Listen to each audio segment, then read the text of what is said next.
अस्सलामुअलैकुम। मोहम्मद अज़हर सिद्दीक अपने programme maths views के साथ हाज़िर खिदमत है। चीज़ें बहुत तेज़ी से तब्दील हो रही है और जो मैं बात आपको कर रहा था अब बहुत निखर के सामने आना शुरू हो गया। 3 इश्यूज़ है जिस पे बहुत ज़रूरी बात करनी है। वैसे तो बहुत से मामला है, खदीजा शाह के हवाले से मैं वैसे ही बात करता चलता हूँ। वो पहले ही मैंने कहा था कि बाहर नहीं आना, वही हुआ। उसके मियाँ ने आकर प्रेस कॉन्फ्रेंस भी की और कि पाकिस्तान तहरीक इंसाफ से कोई नहीं लड़ रहे और नज़रबंदी को कुछ 26-27 दिन गुजर गए, वापस लिया ऑर्डर वापस इसलिए लिया कि कोयटा में उनका ट्रांजिटरी रिमांड दे दिया गया और ये सारे आला अदालत के फ़ैसलों की खिलाफ वर्जी है। मैं सिर्फ आप लोगों के सामने बताने का मकसद ये इमरान खान साहब के फ़ैसले में फिर एक और फ़ैसला महफूज हो गया। मैंने सवाल उठा दिया उसके ऊपर, क्या सवाल उठाया आपके सामने वो भी रखता हूँ मैं।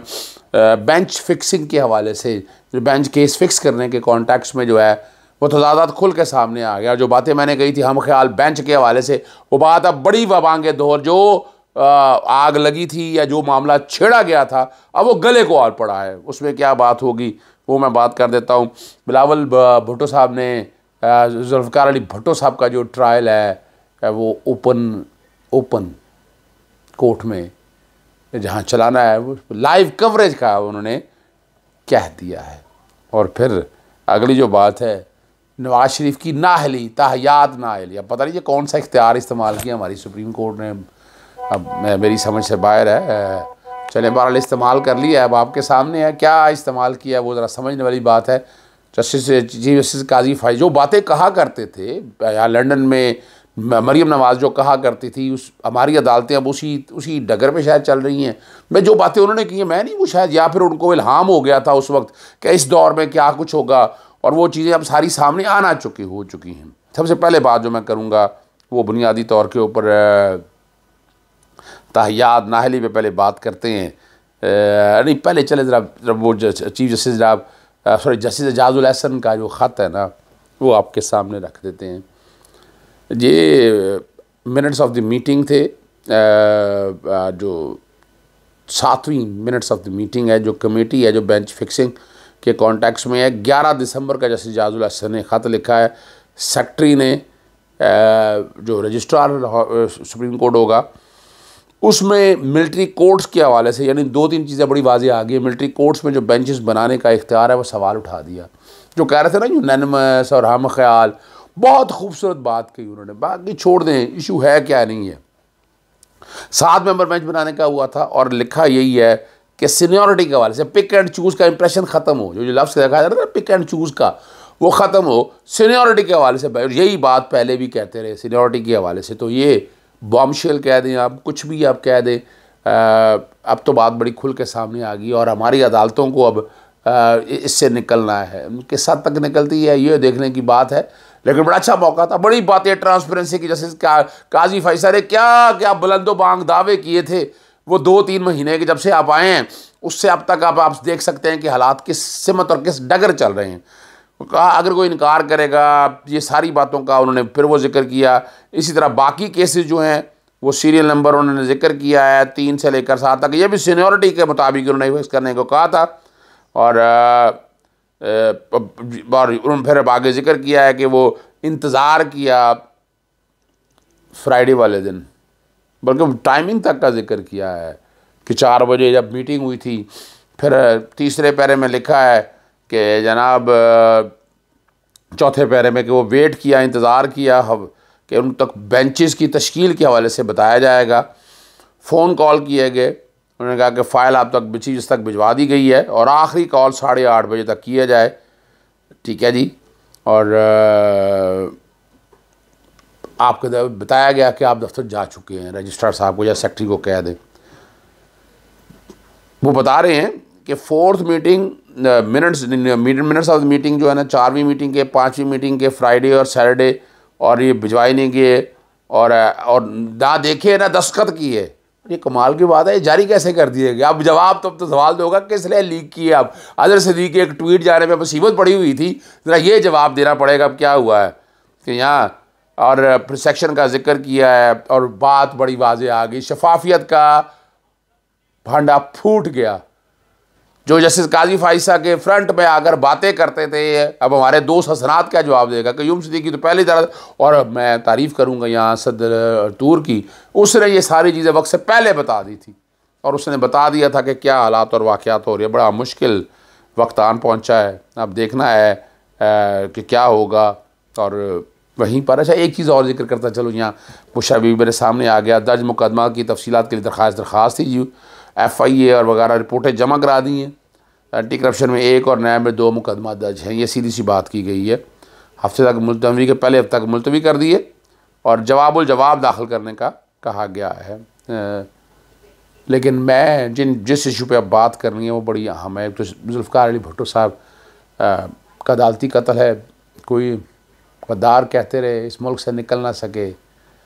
साइफर उस वक्त भी आया था और उनकी बड़ी कुर्बानी है, उन्होंने जो जंग लड़ी वो अपना एक नुक्ता नज़र है। आपके मुल्क की हालात से सूट करते हो या ना करते हो, वो एक असूलों पे जंग लड़के गए और दुनिया, और जहाँ जिसको मुहब्बे वतन कहते हैं उसको निकाल के भी ले जाते हैं, ले भी आते हैं। और बाप पार्टी ने जो कुछ कह दिया है मैं नहीं कहूँगा, सारा कुछ सामने आ गया। वज़ीर-ए-आज़म बनने के चांस बहुत मादूम है।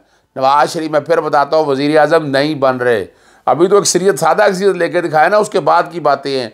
प्लेट में रख के जो चीज़ें रखने का आपको पुराना वतीरा है ना, वो नहीं अब चलने वाला।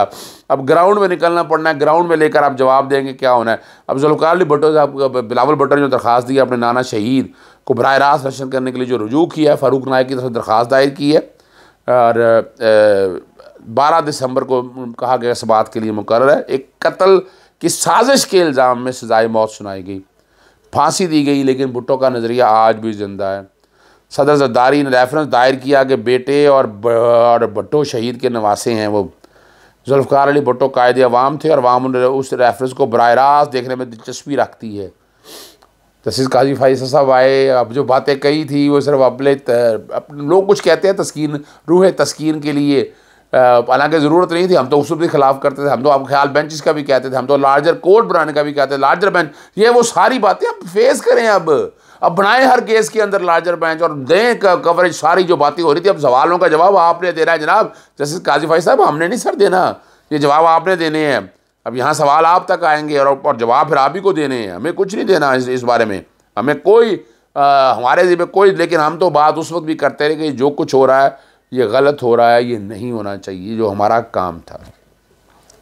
अब आते सबसे अहम इशू की तरफ। नाज वाले पहले मैं ज़रा कोर्ट के हवाले से बता दूं, फिर मैं तारीख़ और आपके सामने मैं रखता हूँ फ़र्क क्या है। देखिए 2 चीज़ें समझ लीजिएगा।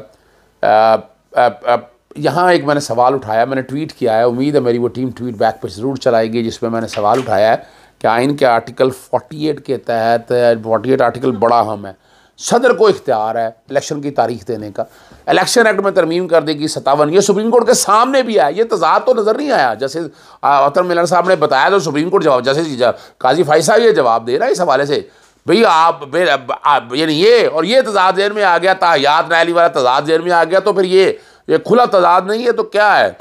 और अटॉर्नी जनरल और तमाम एडवोकेट जनरल को नोटिस जारी कर दिया। अब एडवोकेट जनरल निगरान हुकूमतों के सारे उन्हीं के हैं, उन्हीं के अपने आदमी हैं, नवाज शरीफ के ग्रुप के लोग हैं, अटॉर्नी जनरल भी उन्हीं का अपना आदमी है। तो कौन सी यानी क्या कह रहे हैं, निगरान हुकूमतें हैं, निगरान हुकूमतों का क्या, उन्होंने क्या इंटरप्रिटेशन करनी है। और ये टाइम ही नहीं है आपको, ये बेसिकली ये केस अभी लेना ही नहीं चाहिए था। ये केस तो लेना तब चाहिए था जब मुंतखब शुदा पार्लियामेंट आती, वहाँ एडवोकेट जनरल्स होते, एक इंडिपेंडेंट लोग होते हैं। तो ये तो जो लोग निगरान हुकूमतों के, ये तो एक इलेक्शन कराने आए हैं, उनके अटॉर्नी जनरल या बाकी लोगों से क्या आएगा। ये सवाल मैं तो सवाल रख रहा हूँ, जाए 2 बार आए हैं उन्होंने सवाल ये उठाया, अगर ताहियात नाअहली की सख्त सज़ा है तो कत्ल की सूरत में कितनी नाअहली होगी। ये अजीब, बड़ा अजीब व गरीब सा, यानी मैं कभी हैरान होता हूँ कि आइन में लिखी हुई अगर हम अच्छी तरह पढ़ लें तो हमको बड़ी चीज़ क्लियर रहती है। तयन मामले को लार्जर बेंच के सामने मुकर्रर करने के लिए जजिस कमेटी को भिजवाया है। मीर बादशाह कैसरानी के जाली डिग्री में ताहियात केस में नोटिस लिया, जिसकी समाज जस्टिस काजी सराय 3 रुकनी बेंच ने की।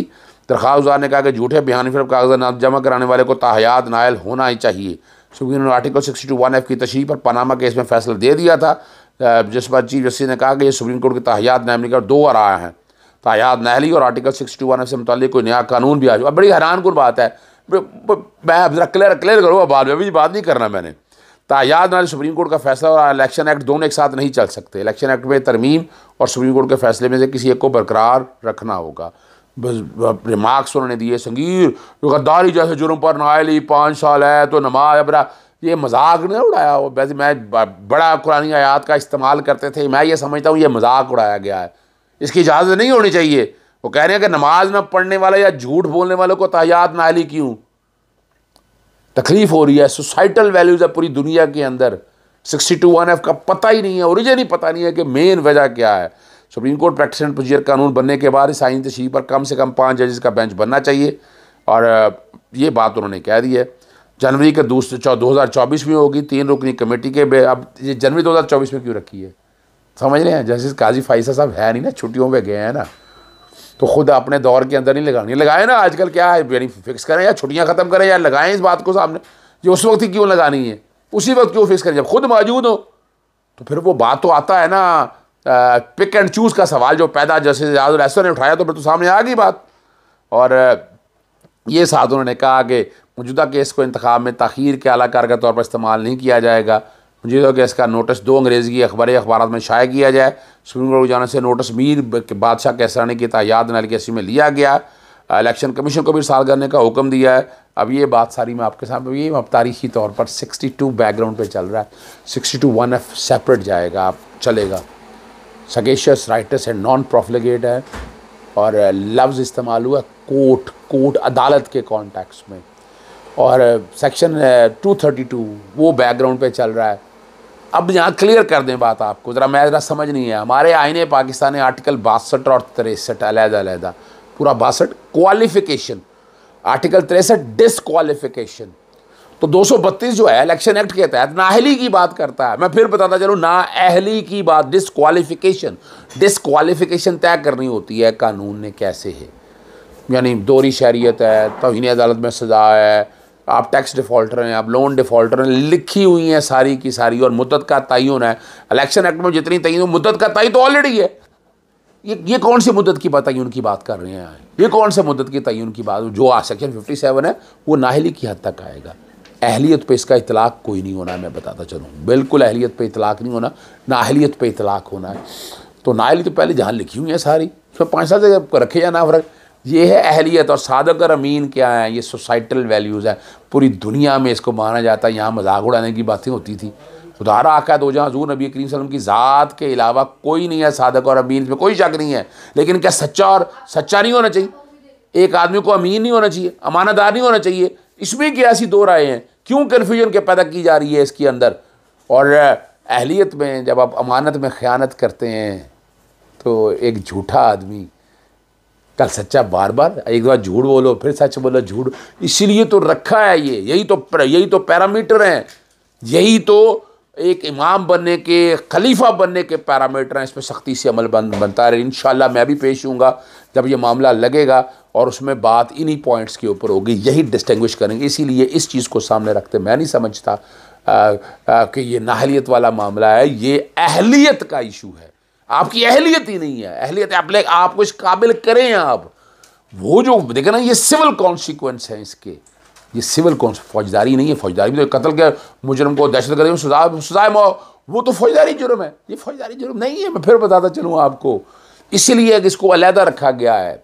हर एक को तो नहीं मिलती सजा ये वाली नाअहली की ना, ये नाअहली किसको मिलनी है, नाअहली किसको मिलनी है, जो पार्लियामेंटेरियन है, जो हमारा नुमाइंदा बनेगा, हमारा इमाम बनेगा, हमारा लीडर बनेगा, ये उसके लिए है। अब मैं आर्गूमेंट्स तो आप तक सारे आ चुके होंगे, बड़ी सिंपल सी बात है। और एक जो बड़ी बात ज़बरदस्त की कि जवाबी दलाइल देने के हवाले से जब अमजद परवेज़ ने कहा, तो जनाब लतीफ़ साहब ने कहा कि ये तो नवाज़ शरीफ के भी वकील हैं। यानी अगर देखा जाए, इलेक्शन कमीशन एक आज़ाद और ख़ुद मुख्तार इदारा है, उन्होंने ये वकील ही क्यों किया कि जो नवाज़ शरीफ ने तजवीज़ किया। सवाब बड़ा वो लेट दाखिले की बात हो रही है। अभी जब अपील दाखिल की गई थी, अपील फौजदारी जुर्म के ख़िलाफ़ थी। दूसरा जो कॉन्सिक्वेंस अगर बाद में लेट होने के हवाले से भी आ गया तो उससे फ़र्क तो नहीं पड़ता ना, चाहे मैं लेट करूं, चाहे मैं किसी वक्त भी, मैं सस्पेंशन, सज़ा तो सस्पेंड हो चुकी है, एक पोर्शन सस्पेंड हो गया है, दूसरा जो पोर्शन है नाअहली के हवाले से वो सस्पेंशन की बात है। वो रिलेट करते हैं कि सुप्रीम कोर्ट के फैसलों में यह है कि नाअहली ख़त्म नहीं होती है, नाअहली साथ साथ चलती है। तो इसका हल दूसरा भी बड़ा वाज़ेह है। हालांकि मेरा नुक्ता नज़र बड़ा क्लियर है, सज़ा जब सस्पेंड होगी, 3 साल से कम की सज़ा है, तो आप नाअहली बरकरार रख नहीं सकते ना। और कल खुदा अल्लाह ना करे कि ना अपना सज़ा बरकरार रहती है तो उसके कॉन्सिक्वेंस तो फेस करने पड़ेंगे। इसका सबसे आसान हल है, इस्लामाबाद हाई कोर्ट को सारा केस सुन लिया है, उन्हें चाहिए कि मेन अपील लगाएं और मेन अपील सुन के फैसला कर ले। इमरान खान इसमें, मैं बड़ी देखें, मैं जैसे दिन और रात है, मैं बड़ा क्लियर हूँ इस हवाले से। इमरान खान साहब की नाअहली जो है ना, ये बनती नहीं है, ना सज़ा बनती है। और अपील सुन के ये मेरिट पे ख़त्म होने वाला मामला है, फिर इमरान खान साहब की नाअहली ख़त्म हो जाएगी। वो कोशिश यही हो रही है कि जो बाकी मामला था ना उसमें उलझाया जाए, उससे ज़रा बचना ही मुनासिब है। यानी नैब आ गया, साइफ़र आ गया, ये वाला केस पे कोई इतने अच्छे आर्गूमेंट नहीं कर सके अमजद परवेज़ साहब, कोर्ट को इम्प्रेस भी नहीं कर सके। नुक्ता नज़र अपना है, लेकिन वो बात वही है, फ़ैसले महफूज होने का सिलसिला जारी है। और तारीख़ी तौर पर पता नहीं कितने फ़ैसले इमरान खान के केस में, सिर्फ खाली इमरान खान के केस में महफूज हुए हैं। वो कभी डाटा के लिए मैंने कहा, बहुत से दोस्तों को कहा, मैंने बहुत से हमारे साफ़ी दोस्तों को कहा, लेकिन किसी तरह से अभी तक जवाब नहीं आया। इजाज़त चाहता हूँ। अस्सलाम वालेकुम, अल्लाह हाफ़िज़। पाकिस्तान जिंदाबाद।